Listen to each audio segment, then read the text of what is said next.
I'm Mackenzie Evans, 29, and last week I finally got the marketing director promotion I've been working toward for years. I planned a celebration dinner at Preston's with my family, including my sister Amber, who has fibromyalgia. Our relationship has been complicated since her diagnosis. What happened that night exposed years of family dysfunction when Amber collapsed dramatically right as I announced my promotion, but I was prepared. I'd recorded a video just 30 minutes earlier predicting exactly what she would do. Before I tell you how this all unfolded, let me know where you're watching from. Hit like and subscribe to follow my journey navigating family drama while building my career. Growing up, Amber and I were inseparable despite our 3-year age gap. She was my protector, my confidant, the person who taught me how to ride a bike and helped me navigate the social minefield of middle school. We shared a bedroom until I was 13, whispering secrets after our parents thought we were asleep. I idolized her. When she got her driver's license, she'd take me for ice cream after school. When I had my first heartbreak at 16, she stayed up all night with me, eating cookie dough and assuring me I deserved better. Our parents, Linda and Robert Evans, treated us differently though. Dad was an engineer who valued achievement and results. Mom was a nurse who seemed to have endless reserves of empathy for everyone except herself. Dad clearly favored me, the ambitious one who brought home straight A's and captained the debate team. Mom gravitated toward Amber, who was more creative and sensitive. Everything changed during Amber's sophomore year of college. She started experiencing debilitating pain that moved throughout her body. Some days she could barely get out of bed. She visited doctor after doctor, each one running tests that came back normal. Some even suggested the pain might be all in her head. I remember one specialist telling her to try yoga and reduce stress, as if that would solve everything. After nearly a year of medical mystery tours, a rheumatologist finally diagnosed her with fibromyalgia. The family response was mixed. Mom immediately became Amber's fierce advocate, researching the condition obsessively and accompanying her to every appointment. Dad was skeptical, occasionally making comments like, "Back in my day, we just pushed through the pain." I was somewhere in between. I believed she was in pain, but sometimes I wondered if she was leaning into it too much, especially when her flare-ups coincided with major events in my life.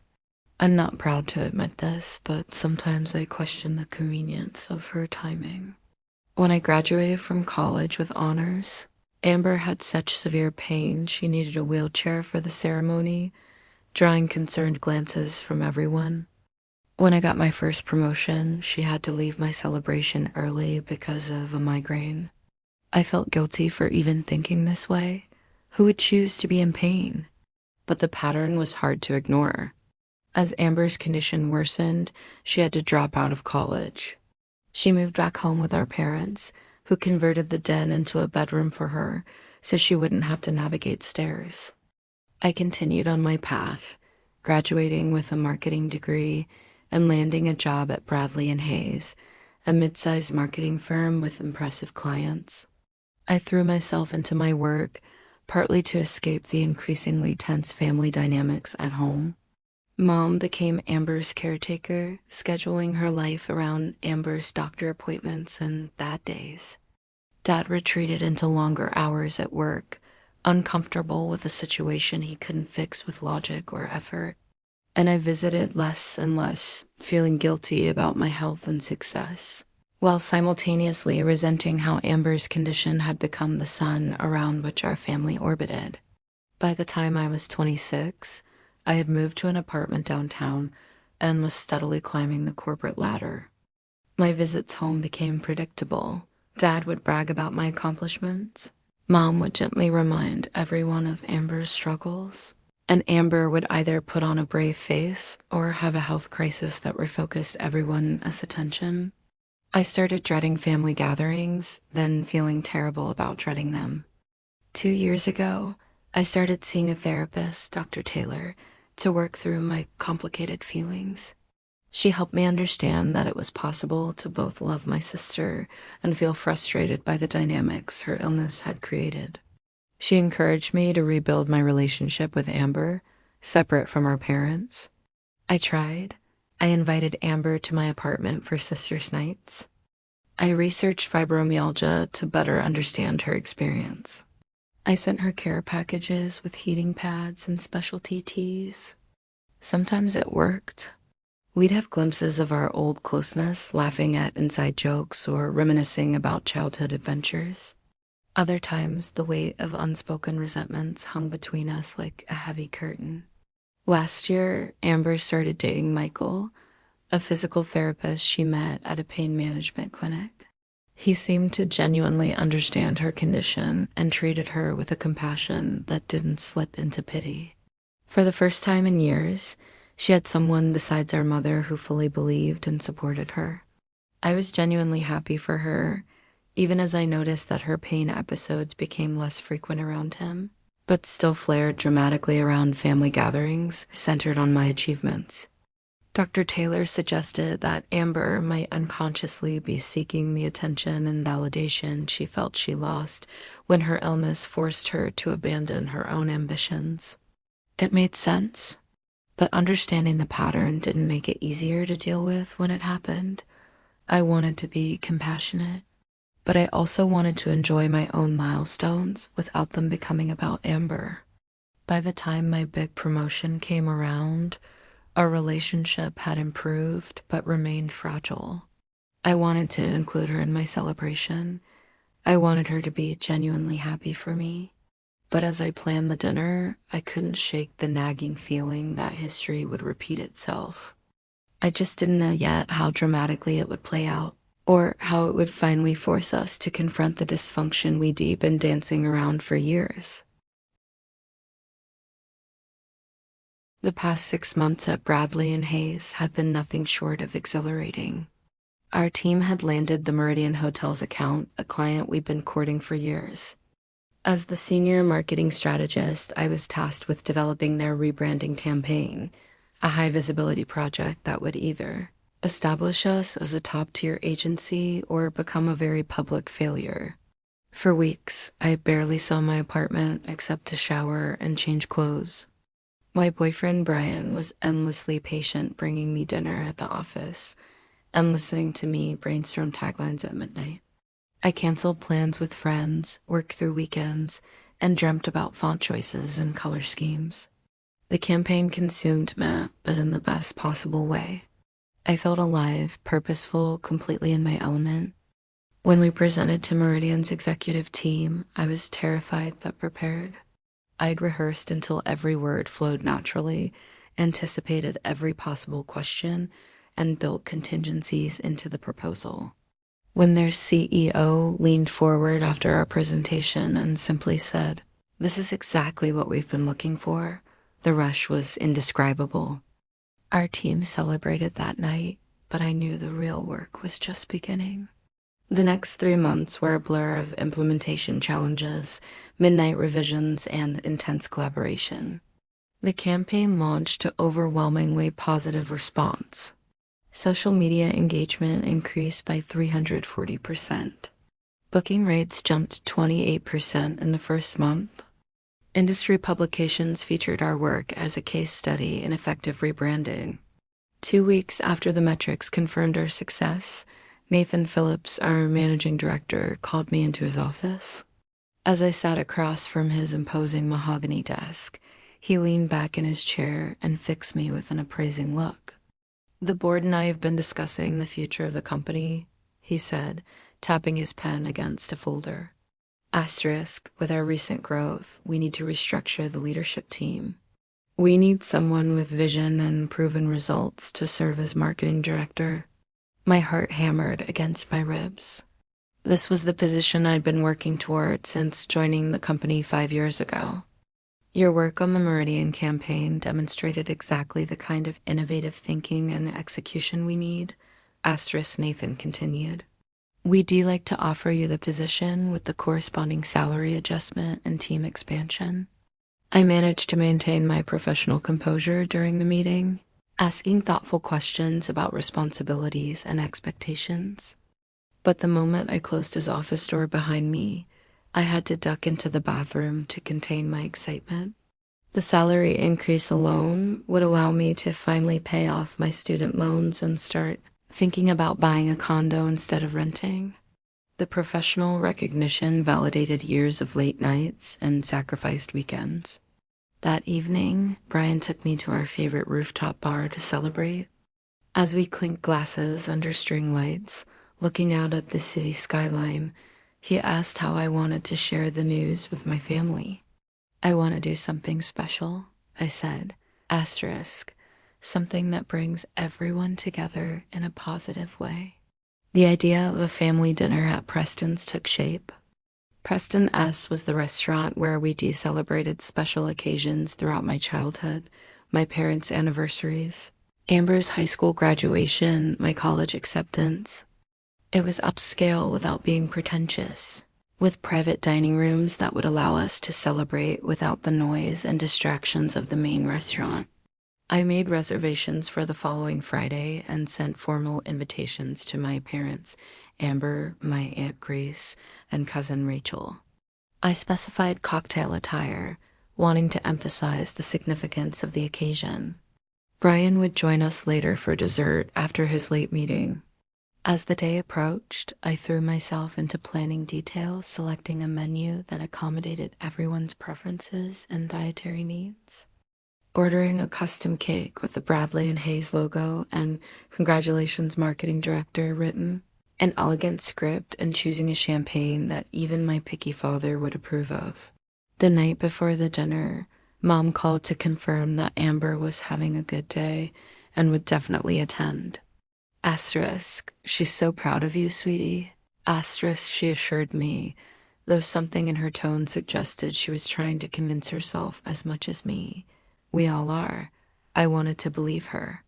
I wanted this dinner to be different. I wanted to be able to shine without Amber's health immediately pulling focus. But as I hung up, I couldn't shake the familiar anxiety settling in my stomach, the sense that I was setting myself up for disappointment. That anxiety must have shown on my face because Brian, who was helping me pick out jewelry for the occasion, set down the earrings he was holding and came to sit beside me on the bed. Asterisk, what's wrong? He asked, his hand warm on my shoulder. Nothing, I said automatically, then sighed. Asterisk, everything. I'm excited about tomorrow, but I'm also dreading it. Is that terrible? It's honest, he said. Asterisk, your concerns are based on pretty consistent past experiences. Have you thought about what Dr. Taylor suggested? Asterisk, I nodded slowly. Dr. Taylor had suggested that I document the pattern ID observed, not to prove Amber wrong or catch her in some manipulation, but to help me process my own feelings and possibly open a conversation about the dynamics at play. Maybe I'll record something before everyone arrives, I said, asterisk, just to get my thoughts in order. What I didn't say, what I barely admitted to myself, was that part of me wanted validation. Wanted proof that I wasn't imagining things, that my frustration had legitimate grounds. I didn't yet realize how that decision would change everything. The pattern started small.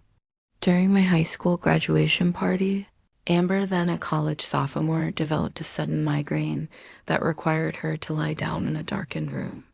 My parents took turns checking on her, bringing ice packs and medication, while I opened gifts at the dining room table with my friends, trying not to feel slighted by their divided attention.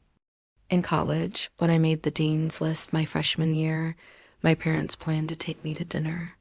Amber called that morning to say she'd fallen and sprained her wrist. Dinner was canceled. We ordered pizza to eat at the hospital while she got x-rays.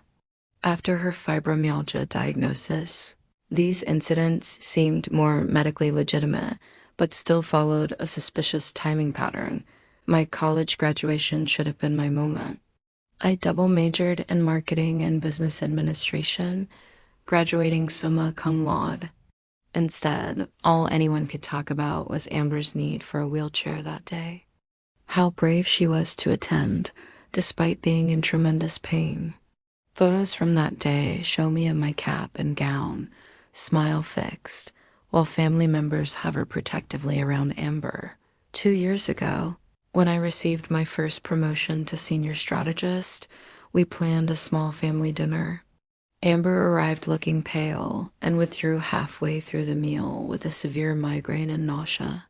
My parents immediately shifted into caretaker mode, my father driving her home while my mother packed up food for them and said, "Your sister just can't help these things, dear." My engagement party to my now ex-fiancé Jason was the worst. Amber had been doing well for months, even starting part-time work as a remote graphic designer. But as Jason and I were about to make our speech to our gathered friends and family, Amber fainted dramatically near the gift table. The party essentially ended as she was taken to the emergency room. Tests showed nothing new or concerning, just her usual fibromyalgia symptoms flaring up. Jason, who had already expressed frustration with my family dynamics, broke off our engagement 2 months later, citing my inability to set boundaries as one of the reasons. After that incident, I started therapy with Dr. Taylor. In her calm, book-lined office, I finally expressed the thoughts I'd been ashamed to voice, even to myself. What if Amber's pain was real, but her timing was manipulative? What if she unconsciously used her condition to remain the center of attention in our family? What if my parents' excessive caretaking was actually enabling harmful patterns? It's not uncommon for family dynamics to become distorted around chronic illness, Dr. Taylor explained. Everyone falls into roles that become increasingly rigid. Your sister may genuinely be in pain, but the timing and expression of that pain might be influenced by psychological factors she's not fully aware of. She suggested that I start documenting these patterns, not as evidence against my sister, but as a way to clarify my own perceptions and potentially open an honest conversation about our family dynamics. For months, I kept notes in a private journal app. The pattern was undeniable. Amber's health crises consistently coincided with my achievements or celebrations. Sometimes the episodes were severe, requiring medical intervention. Other times, they were just significant enough to redirect attention and concern. Always, my parents responded with immediate care and concern that overshadowed whatever we had gathered to celebrate. When I started dating Brian a year ago, I was cautious about introducing him to my family dynamics. He was perceptive enough to notice the pattern on his own after just 2 family gatherings. "Have you ever directly called this out?" he asked as we drove home from a tense Sunday lunch where Amber had developed sudden vertigo just as I was about to share news about a successful campaign. "I can't," I said. How do you accuse someone of faking pain or even of unconsciously timing their very real pain to steal attention? I'd sound like a monster. Not if you approach it with compassion, he suggested. Maybe recording your thoughts before events would help you organize what you want to say. That suggestion planted the seed for what would happen at my promotion dinner. As the date approached, my anxiety grew. This promotion was too important, too hard-won to have it overshadowed again. The night before, I barely slept rehearsing scenarios in my mind, imagining different ways Amber might pull focus and how I might respond. The day of the dinner, I arrived at Priston's an hour early to ensure everything was perfect.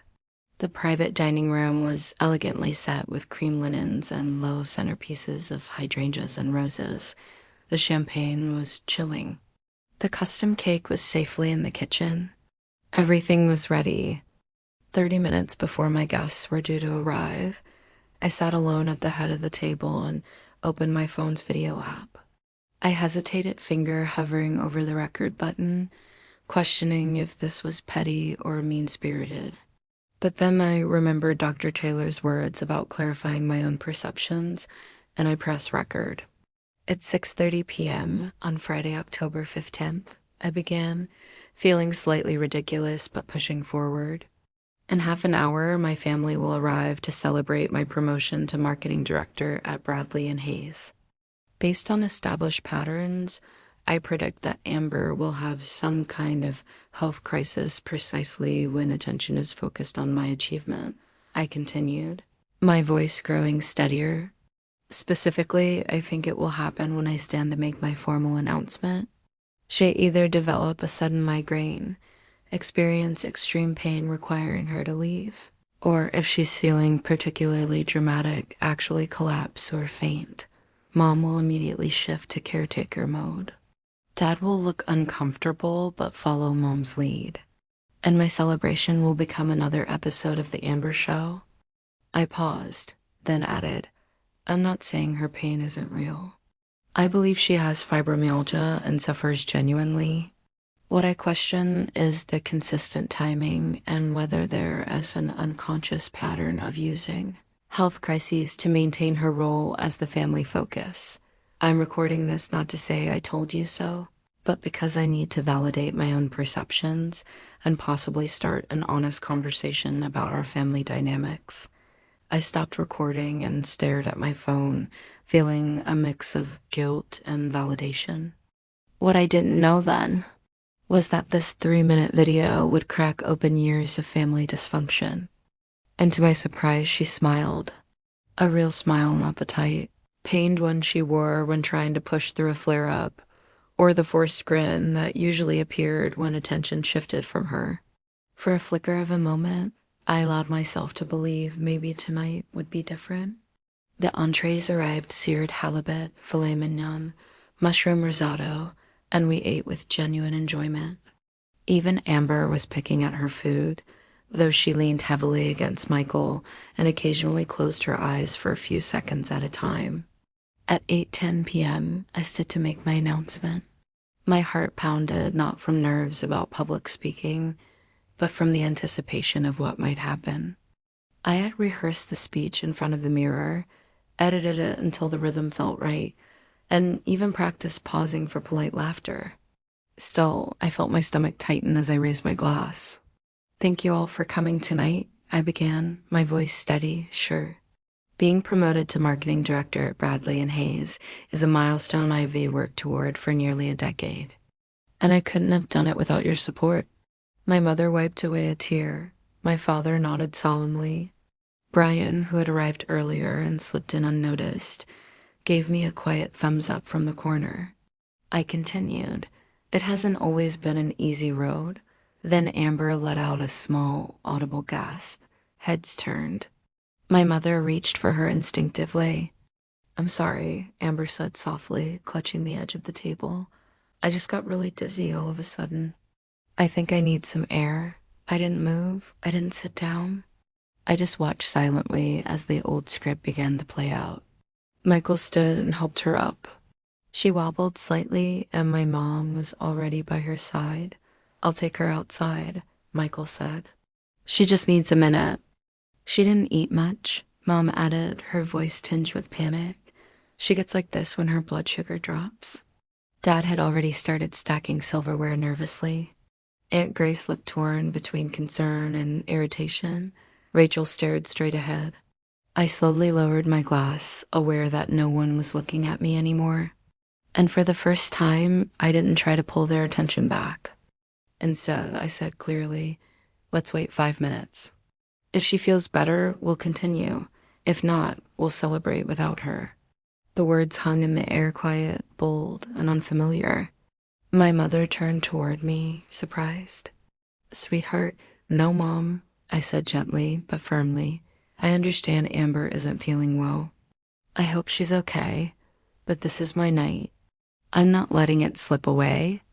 My voice didn't shake. It didn't need to.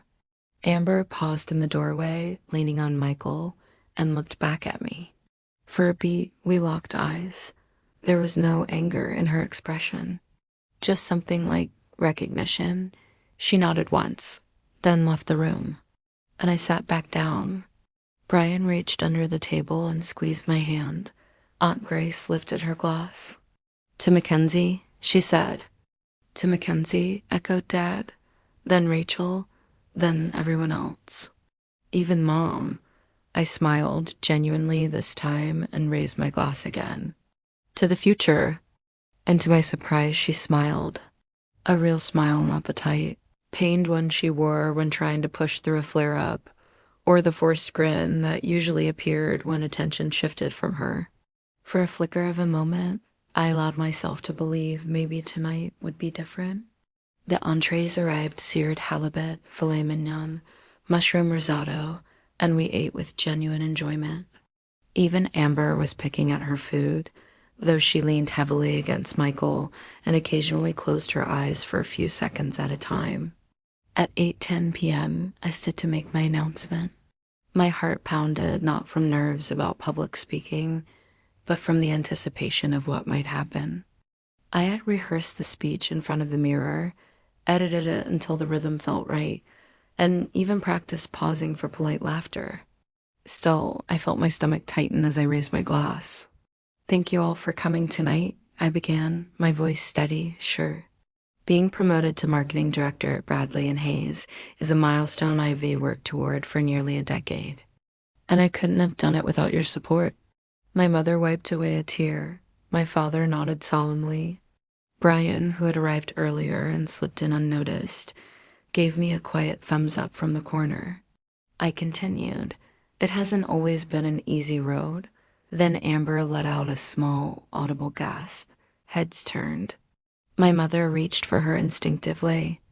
"I'm sorry," Amber said softly, clutching the edge of the table. "I just got really dizzy all of a sudden. I think I need some air." I didn't move. I didn't sit down. I just watched silently as the old script began to play out. Michael stood and helped her up. She wobbled slightly, and my mom was already by her side. "I'll take her outside," Michael said. "She just needs a minute." "She didn't eat much," Mom added, her voice tinged with panic. "She gets like this when her blood sugar drops." Dad had already started stacking silverware nervously. Aunt Grace looked torn between concern and irritation. Rachel stared straight ahead. I slowly lowered my glass, aware that no one was looking at me anymore. And for the first time, I didn't try to pull their attention back. Instead, I said clearly, "Let's wait 5 minutes. If she feels better, we'll continue. If not, we'll celebrate without her." The words hung in the air, quiet, bold, and unfamiliar. My mother turned toward me, surprised. "Sweetheart, no, Mom," I said gently but firmly. "I understand Amber isn't feeling well. I hope she's okay, but this is my night. I'm not letting it slip away." My voice didn't shake. It didn't need to. Amber paused in the doorway, leaning on Michael, and looked back at me. For a beat, we locked eyes. There was no anger in her expression, just something like recognition. She nodded once, then left the room, and I sat back down. Brian reached under the table and squeezed my hand. Aunt Grace lifted her glass. "To Mackenzie," she said. "To Mackenzie," echoed Dad, then Rachel, then everyone else. Even Mom. I smiled, genuinely this time, and raised my glass again. "To the future." "And Hayes," the recorded me said, voice even and clear. "Based on established patterns, I predict that Amber will have some kind of health crisis precisely when attention is focused on my achievement." The room was silent, but for the faint hum of the restaurant beyond the walls. My recorded voice continued, predicting Amber's fainting spell or migraine, or sudden pain asterisk at the moment I stand to speak. The moment that had just unfolded. I watched my family as they watched me. Mom's lips were parted in disbelief. Amber's face had gone pale again, though this time from something closer to shame. Aunt Grace looked as if she were watching a courtroom drama unfold. Dad stared at the phone, then at Amber, then back again, eyes narrowed, thoughtful. When the video ended, I said nothing. I let the silence do its work. Finally, Rachel spoke. "I've seen it too," she said quietly. I didn't want to say anything. "But it's been happening for years." Mom stood abruptly, knocking her chair back. "So now this is a conspiracy against your own sister?" "No," I replied. "It's not against anyone. It's for all of us, for honesty, for balance, for boundaries." Amber blinked rapidly, as if trying to will away tears. You think I'm faking? No, I said gently. I think your pain is real. But I also think, and Dr. Taylor agrees, that patterns like this can form without conscious intent. That sometimes being the center of concern becomes a role that's hard to let go of. That sometimes love gets twisted up with control, and illness becomes a language the whole family has learned to speak too fluently. There was another long silence. Then Dad, in a low, gravelly voice, said, "It's a lot to think about." Amber's mouth opened, then closed. She looked at Michael, who had taken a slow step back from her side. Even he didn't jump to defend her. That, more than anything, seemed to shake her. I didn't mean to take the spotlight," she whispered. "It's not like I planned it. It just happened." "I believe that," I said, "but an asterisk keeps happening. And it has consequences for all of us, and it has to stop." Mom sat back down, trembling slightly. She looked exhausted, older. "You're saying I've enabled this?" "I'm saying we've all played roles," I replied. "And maybe it's time to rewrite the script." For the first time in a long time, no one had a ready answer. Eventually, Rachel raised her glass. "To rewriting the script," she said, meeting my eyes. One by one, others followed: Dad, Brian, Aunt Grace, even Michael hesitantly. Amber didn't raise her glass. But she didn't leave the room either. And for the rest of the evening, the focus at long last stayed where it belonged. In haze. Based on established patterns, I predict that Amber will have some kind of health crisis precisely when attention is focused on my achievement.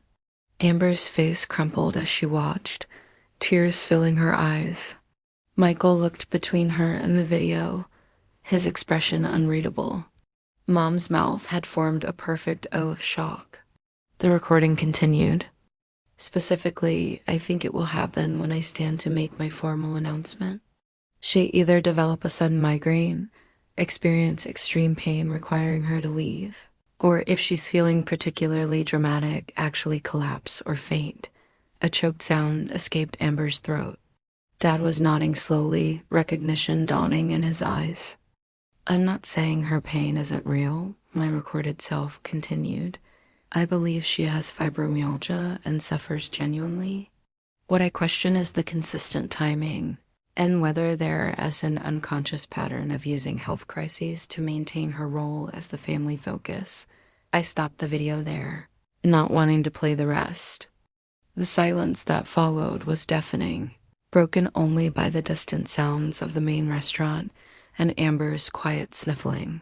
"How dare you?" Mom finally said, her voice trembling with anger. "How dare you plan this ambush? Your sister is suffering, and you're treating her like she's manipulating us all." "That's not what I'm saying," I insisted, though part of me wondered if that was exactly what I'd been implying. "I'm saying we have unhealthy family dynamics that no one will acknowledge. Amber's condition is real, but our response to it has created patterns that hurt all of us. So now it's our fault?" Mom demanded, gesturing between herself and Dad. "We're bad parents for taking care of our daughter." "No one's a bad parent," I said, struggling to articulate the complex emotions and observations that had led to this moment.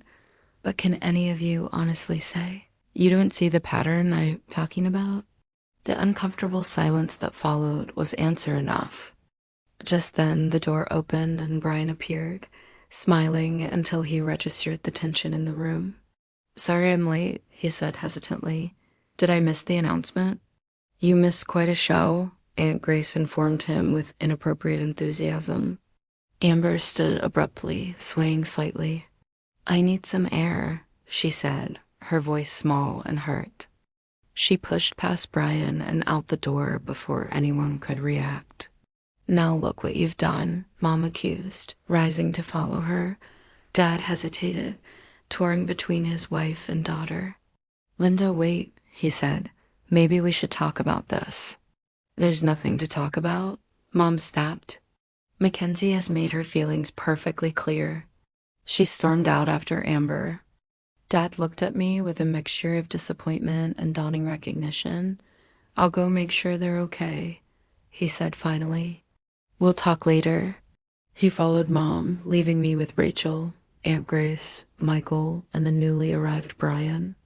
The beautiful celebration I'd planned lay in ruins around us, the uneaten dessert, the champagne going flat in abandoned glasses, the congratulatory cake still waiting in the kitchen destined to go uneaten. "Well," Aunt Grace said into the awkward silence, "that was the most interesting family dinner we've had since your grandfather announced he was leaving Grandma for his secretary at Thanksgiving 1987. And despite everything, I found myself laughing, a slightly hysterical sound that released some of the tension coiled within me. Rachel joined in, then Brian, while Michael remained stoic, looking toward the door where Amber had disappeared. "I should check on her," he said finally, standing. "Michael," I called as he reached the door. "I never meant to hurt her. I just ... Couldn't keep pretending." He paused, turning back with an unreadable expression. "I know you believe that," he said, "but Amber's pain is real, even if the timing isn't coincidental." As he left, I slumped back into my chair, the victory of my promotion feeling hollow in the wake of the family destruction I'd just precipitated. Was I wrong? I asked the remaining dinner guests, suddenly uncertain. "You weren't wrong about the pattern," Rachel said carefully. "But maybe there were better ways to address it than a public confrontation." Brian came to stand behind me, his hands warm and supportive on my shoulders. "You were brave to speak your truth," he said. "The fallout is messy, but sometimes that's necessary for real change." I nodded, but couldn't shake the image of Amber's devastated face as she watched my prediction come true exactly as I described it.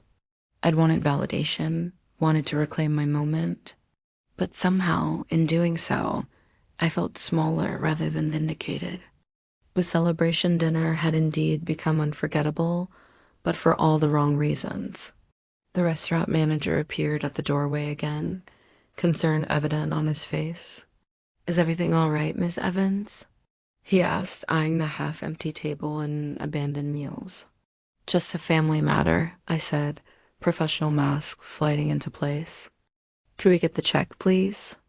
And if possible, have the cake boxed up?"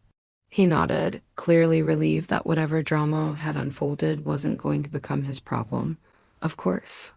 "Right away." As he left, I turned to the three remaining guests, Brian, Rachel, and Aunt Grace. "I'm sorry," I said, my voice small. "This isn't how I wanted tonight to go." Aunt Grace waved a dismissive hand. "Families are messy, dear. Heaven knows I've caused my share of scenes over the years. What happens now?" Brian asked, taking the seat beside me, his hand finding mine under the table.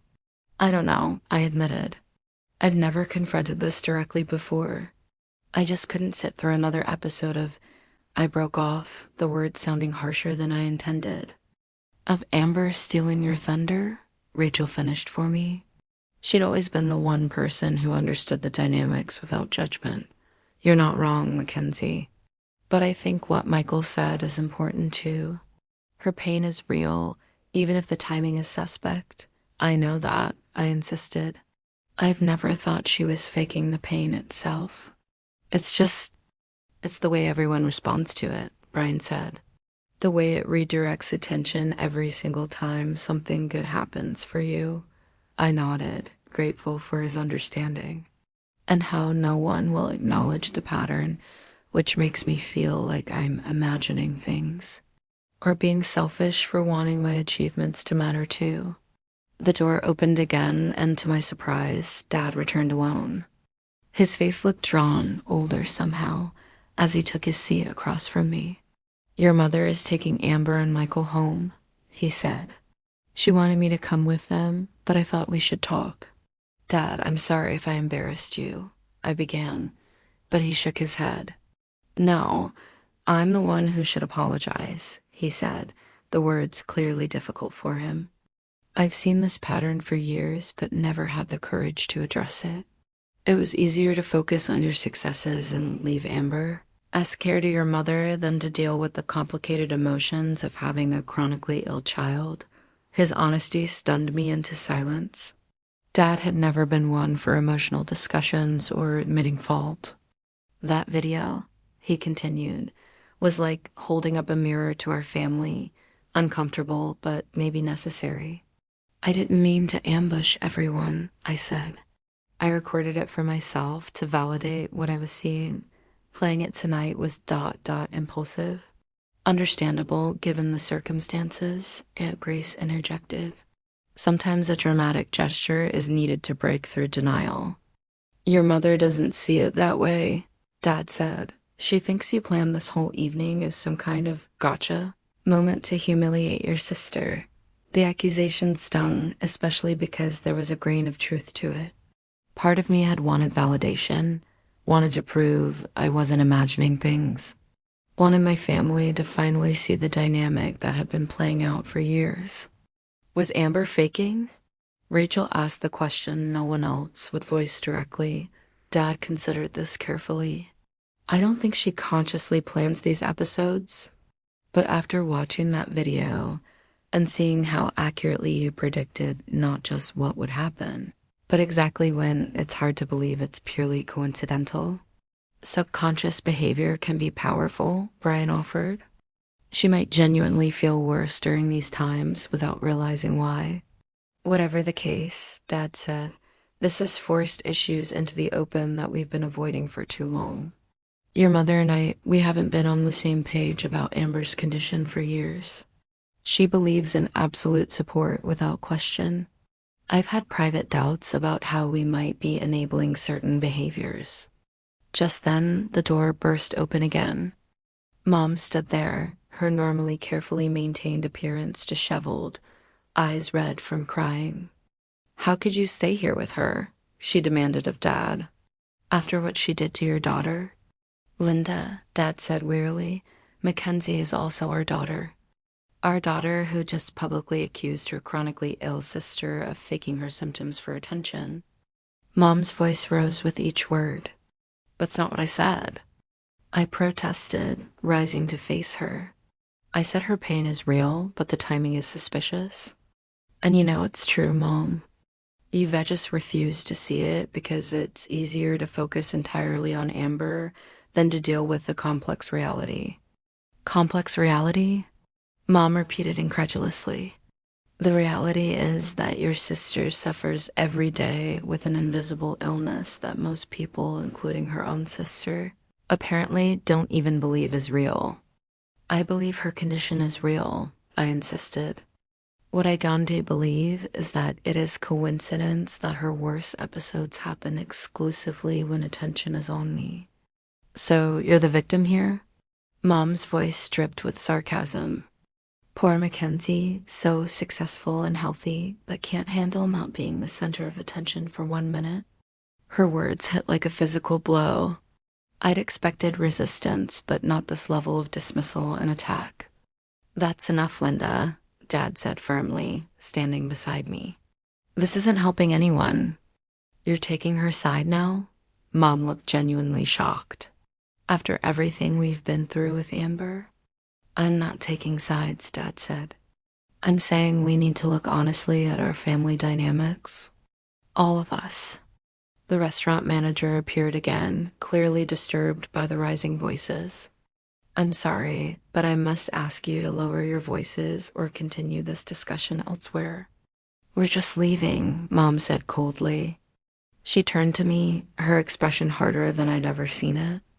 Amber is devastated. She wanted me to tell you that she wanted to be inconveniencing you with her presence at any future celebrations. Congratulations on your promotion. I hope it was worth the price. She stormed out, leaving a heavy silence in her wake. I should go after her, Dad said, torn. But Mackenzie, this conversation isn't over. We need to address this as a family. I know, I said, suddenly exhausted. Go, Dad. She needs you right now. After he left, the 4 of us remaining sat in stunned silence. The check arrived, and Brian insisted on covering it, despite my protests. The cake was boxed up, a cheerful congratulations written in icing that now seemed mockingly inappropriate. As we gathered our things to leave, my phone buzzed with a text.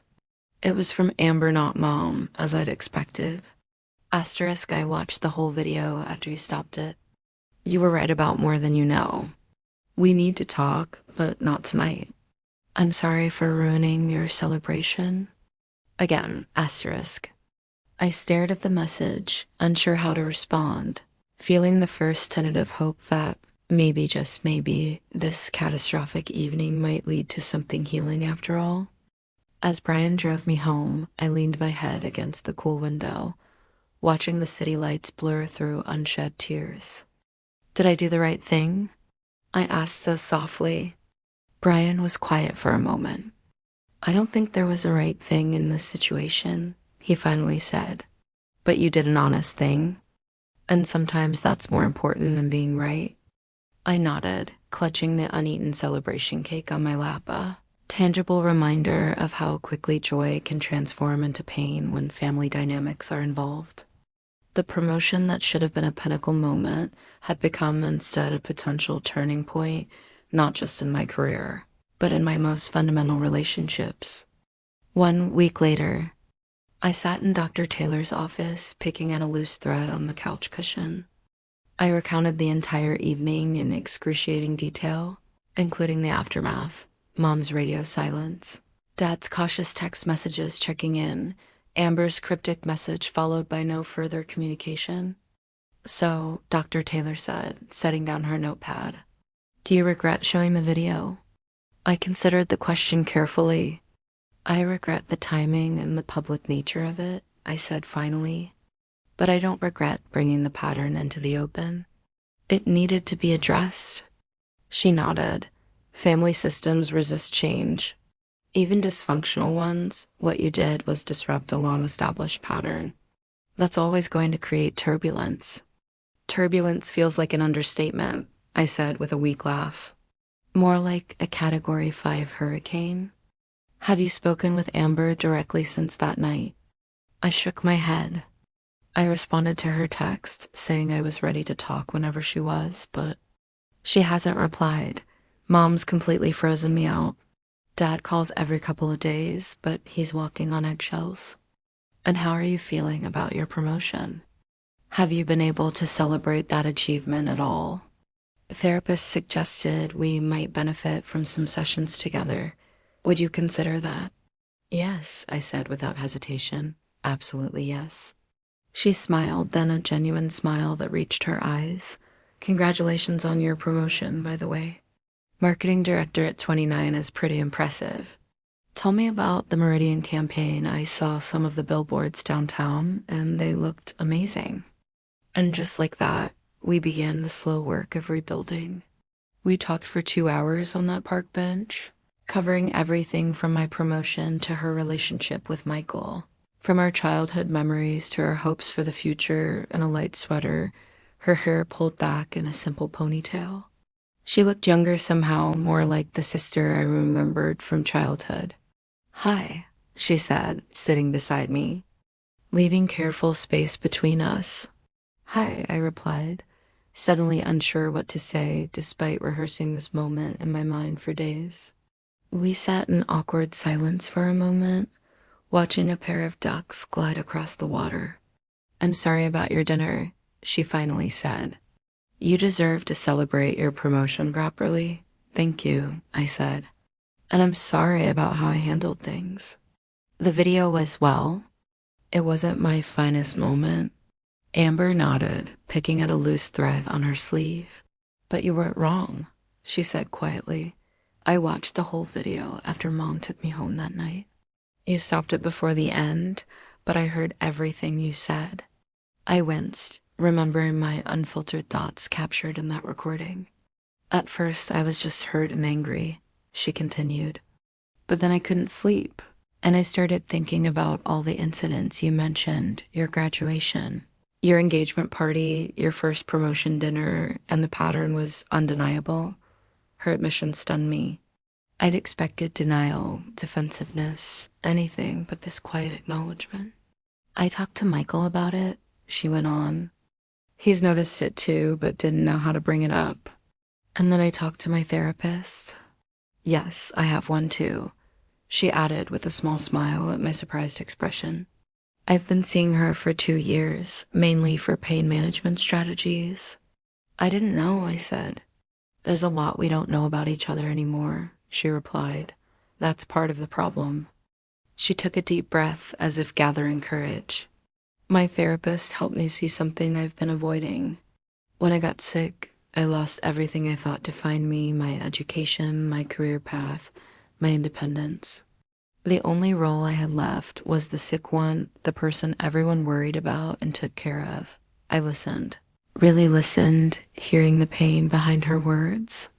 And you, she continued, you were becoming everything I thought I would be: successful, independent, building a career and relationships on your terms. Every time you achieved something new, it reminded me of everything I'd lost. My pain is real, Mackenzie. But the timing, that was my subconscious wanting to reclaim the only power I felt I had left. Tears filled my eyes at her raw honesty. I never wanted to compete with you, Amber. I just wanted to share my life with you, to have you be happy for me the way I would have been for you. I know, she said, her own eyes welling up, and part of me was genuinely happy for you. But another part was so jealous it physically hurt. And that made me feel like a terrible person, which made the pain worse, which created this awful cycle. We sat with that truth between us, neither speaking for several minutes. Where do we go from here? I finally asked.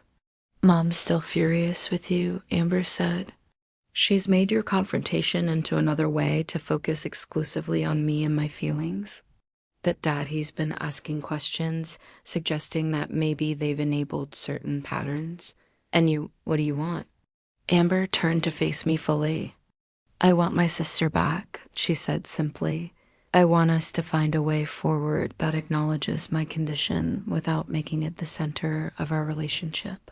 I want to celebrate your successes without feeling diminished by them. I just don't know exactly how to do that yet. Maybe we start with honesty, I suggested. No more tiptoeing around difficult truths. No more unspoken resentments. And therapy, Amber added. My therapist suggested we might benefit from some sessions together. Would you consider that? Yes, I said without hesitation. Absolutely yes. She smiled, then a genuine smile that reached her eyes. Congratulations on your promotion, by the way. Marketing director at 29 is pretty impressive. Tell me about the Meridian campaign. I saw some of the billboards downtown, and they looked amazing. And just like that, we began the slow work of rebuilding. We talked for 2 hours on that park bench, covering everything from my promotion to her relationship with Michael, from our childhood memories to our hopes for the future. For the first time in years, I felt like I was talking to my sister, not my sister's illness. 3 weeks later, we had our first joint therapy session. A week after that, we invited our parents to join us.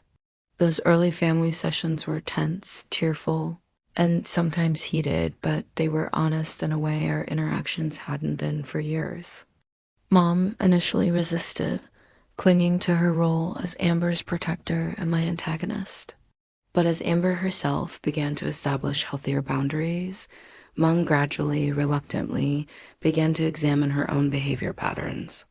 Dad, to everyone's surprise, flourished in therapy, finding words for feelings he'd suppressed for decades. At work, I threw myself into my new role as marketing director, the initial taint of that disastrous dinner fading as I embraced the challenges and opportunities of the position. Brian remained steadfastly supportive, never pushing but always there when I needed to process the ongoing family work. 6 months after the dinner at Preston's, we tried again, a different restaurant. A smaller gathering, just the immediate family. Amber had a visible flare-up during dessert, her hands trembling as she tried to lift her coffee cup. But instead of collapsing or withdrawing, she simply said, "I'm having a rough pain moment. Can someone pass the cream?" Dad helped with the cream, Mom asked once if she needed medication, and then the conversation continued. The moment wasn't ignored, but it didn't become the focal point of the evening either. It was a small victory, but a significant one. That night, as Brian and I walked home through the city streets, he asked what I was thinking about. I was thinking about success, I said. How I always defined it by promotions and achievements and recognition. But maybe true success is this finding the courage to break dysfunctional patterns, to speak truth even when it's uncomfortable, to rebuild relationships on more authentic foundations. That sounds like wisdom earned the hard way, he said, squeezing my hand. The hardest, I agreed. But also the most valuable? As we reach the end of this journey together, I'd love to know if you've ever had to confront uncomfortable family dynamics for the sake of your own well-being. Did you find healing afterward, or are you still working through it? Drop a comment below and share your experience. Your story might help someone else feeling stuck in similar patterns. Please like this video if it resonated with you. Subscribe for more real-life stories about navigating complicated relationships. And share with anyone who might need to hear that sometimes the bravest thing we can do is speak our truth, even when it's difficult. Thank you for walking this path with me. May we all find the courage to seek authenticity in our most important relationships.